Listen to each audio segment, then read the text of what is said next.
Item ಯಾವುದೇ ಇರಲಿ try ಮಾಡಿ ಆಚಿ ಚಿಕನ್ ಮಸಾಲಾ. ಬೆಂಗಳೂರಿನಲ್ಲಿ ಆಟೋ ಗ್ಯಾಸ್ನ ಸಮಸ್ಯೆ ಮತ್ತಷ್ಟು ಹೆಚ್ಚಾಗ್ತಾ ಇದೆ. ಆಟೋ ಚಾಲಕರು ಮತ್ತೆ ಗ್ಯಾಸ್ಗಾಗಿ ಪರದಾಡುವಂತ ಪರಿಸ್ಥಿತಿ ನಿರ್ಮಾಣವಾಗಿದೆ. ಆರ್ಟಿ ನಗರದಲ್ಲಿ ಆಟೋ ಗ್ಯಾಸ್ಗಾಗಿ 3-4 ಕಿಲೋಮೀಟರ್ ಗಟ್ಟಲೆ ಕ್ಯೂ ನಿಲ್ಲುವಂತ ಪರಿಸ್ಥಿತಿಯಲ್ಲಿ ಮತ್ತೆ ಆಟೋ ಚಾಲಕರು ಇರುವಂತದ್ದು. ಆಟೋ LPGಗಾಗಿ ಈಗಾಗಲೇ 100 ಚಾಲಕರು ಕ್ಯೂನಲ್ಲಿ ನಿಂತಿದ್ದಾರೆ. ಬೆಳಗ್ಗೆಯಿಂದಲೂ ಕ್ಯೂನಲ್ಲಿ ನಿಂತು ಆಟೋ ಚಾಲಕರು ಕಾಯ್ತಾ ಇರುವಂತದ್ದು. ಆರ್ಟಿ ನಗರದ ದೇವೇಗೌಡ ಬಂಕ್ ಬಳಿ ಬೆಳಗ್ಗೆಯಿಂದ ಕ್ಯೂ ನಿಂತಿದ್ದಾರೆ. ಆಟೋ ಚಾಲಕರ ಸಂಕಷ್ಟ ಕೇಳೋರು ಯಾರು?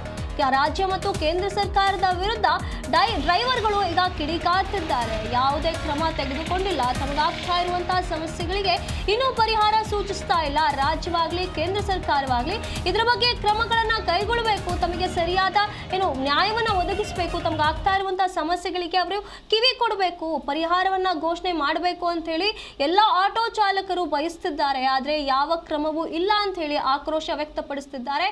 ಇಲ್ಲಿ ಚಾಲಕರ ಜೀವನ ತುಂಬಾ ಅಸ್ತವ್ಯಸ್ತವಾಗಿರುವಂತದ್ದು. ಆಟೋವನ್ನ ನಂಬಿಕೊಂಡು ಬದುಕ್ತಾ ಇರುವಂತಹ ಎಷ್ಟೋ ಆಟೋ ಚಾಲಕರು ಪರದಾಡುವಂತೆ ಆಗಿದೆ. ಕ್ಯೂ ಗಟ್ಟಲೆ ನಿಲ್ಲುವಂತಹ ಪರಿಸ್ಥಿತಿ ನಿರ್ಮಾಣವಾಗಿದೆ. ಅವರು ಗ್ರಾಹಕರನ್ನ ಕಸ್ಟಮರ್ಗಳನ್ನ ಹುಡುಕಿ ಅವರಿಗೋಸ್ಕರ ಕಾಯಬೇಕಾಗಿದ್ದಂತಹ ಸಮಯವನ್ನ ಸಂಪೂರ್ಣವಾಗಿ ಇಲ್ಲಿ ಬಂಕ್ಗಳ ಮುಂದೆ ಕಳೀತಿದ್ದಾರೆ. ಅವರ ಸಮಯ ಇಲ್ಲೇ ಹೋಗ್ತಾ ಇದೆ ಅಂತ ಹೇಳಿ ಅವರು ತಮ್ಮ ಅಳಲನ್ನ ತೋಡಿಕೊಂಡಿದ್ದಾರೆ. ಇದರ ಬಗ್ಗೆ ಹೆಚ್ಚಿನ ಮಾಹಿತಿಯನ್ನು ನಮ್ಮ ಪ್ರತಿನಿಧಿ ಭವ್ಯ ಸುನೀಲ್ ನೀಡ್ತಾ ಹೋಗ್ತಾರೆ. ಭವ್ಯ ಸುನೀಲ್, ಇಲ್ಲಿ ಬೆಂಗಳೂರಿನಲ್ಲಿ ಮತ್ತೆ ಆಟೋ ಗ್ಯಾಸ್ನ ಪರದಾಟ ಹೆಚ್ಚಾಗ್ತಾನೆ ಇದೆ. ದಿನದಿಂದ ದಿನಕ್ಕೆ ಕಡಿಮೆ ಆಗಬೇಕು, ಆದ್ರೆ ಇಲ್ಲಿ ಹೆಚ್ಚಾಗ್ತಿರುವಂತಹ ಕಾರಣ ಡ್ರೈವರ್ಗಳು ತುಂಬಾ ಬೇಸರವನ್ನು ವ್ಯಕ್ತಪಡಿಸುತ್ತಿದ್ದಾರೆ. ಹಾಗಾದ್ರೆ ಸದ್ಯದ ಪರಿಸ್ಥಿತಿ ಹೇಗಿದೆ?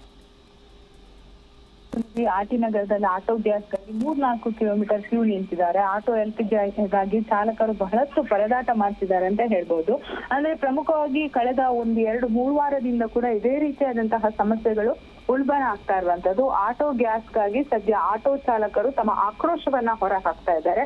ಬೆಳಗ್ಗೆ 5-6 ಗಂಟೆಯಿಂದ ಕ್ಯೂ ನಿಂತಿದ್ದೇವೆ, ಇಲ್ಲೇ ಬಿಟ್ರೆ ಹತ್ತಿರದಲ್ಲಿ ಬೇರೆ ಬಂಕ್ ಇಲ್ಲ, ಇನ್ನು ಏನು ತಿಂದಿಲ್ಲ, ಹೊಟ್ಟೆ ತುಂಬಾ ತಿನ್ನಲಿಕ್ಕೂ ದುಡ್ಡಿಲ್ಲ, ದುಡಿಮೆ ಇಲ್ಲ ಅಂತ ತಮ್ಮ ನೋವನ್ನ ಹೊರ ಹಾಕ್ತಾ ಇರುವಂತದ್ದು. ಅಷ್ಟು ಮಾತ್ರವಲ್ಲದೆ ಈಗ IPL ಮ್ಯಾಚ್ಗೆ ರಾಜಕಾರಣಿಗಳು ಯಾವ ರೀತಿ ಸ್ಟೇಡಿಯಂ ನಲ್ಲಿ ಕೂತ್ಕೊಂಡು ಮ್ಯಾಚ್ ನೋಡ್ತಾ ಇದ್ರೆ ನಮ್ಮ ಕಷ್ಟದಲ್ಲಿ ಎಲ್ಲಿ ಕಾಣುತ್ತೆ, AC ರೂಮ್ ಬಿಟ್ಟು ಬೀದಿಗೆ ಬಂದ್ರೆ ನಮ್ಮ ಕಷ್ಟ ಕಾಣುತ್ತೆ ಅನ್ನೋ ತಮ್ಮ ಅಳಲನ್ನ ಕೂಡ ತೋಡ್ತಾ ಇರುವಂತದ್ದು. ಅಷ್ಟು ಮಾತ್ರವಲ್ಲದೆ ಸರ್ಕಾರದ ವಿರುದ್ಧ ಬಹುತೇಕವಾಗಿ ಕಿಡಿಕಾಡ್ತಾ ಇದ್ದಾರೆ. ಯಾಕಂದ್ರೆ ಆಹಾರ ಸಚಿವರು ಇವರ ಬಗ್ಗೆ ಕಾಳಜಿ ವಹಿಸಿ 2 ದಿವಸಗಳ ಕಾಲ ಟೈಮ್ ಕೊಡಿ, ನಿಮ್ಮ ಸಮಸ್ಯೆನ ಬಗೆಹರಿಸೋದಾಗಿ ಕೂಡ ತಿಳಿಸಿದ್ರು.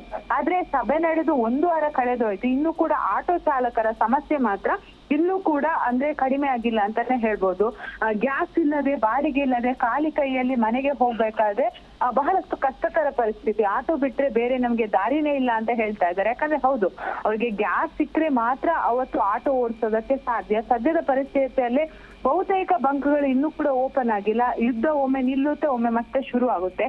ಇದರ ಪರಿಣಾಮವಾಗಿ ಆಟೋ ಚಾಲಕರು ಮತ್ತಷ್ಟು ಪರದಾಟ ಮಾಡ್ತಾ ಇದ್ದಾರೆ ಅಂತಾನೆ ಹೇಳ್ಬೋದು. ಸುನಿಧಿ, ಧನ್ಯವಾದಗಳು ಭವ್ಯ ನಿಮ್ಮೆಲ್ಲ ಮಾಹಿತಿಗಾಗಿ.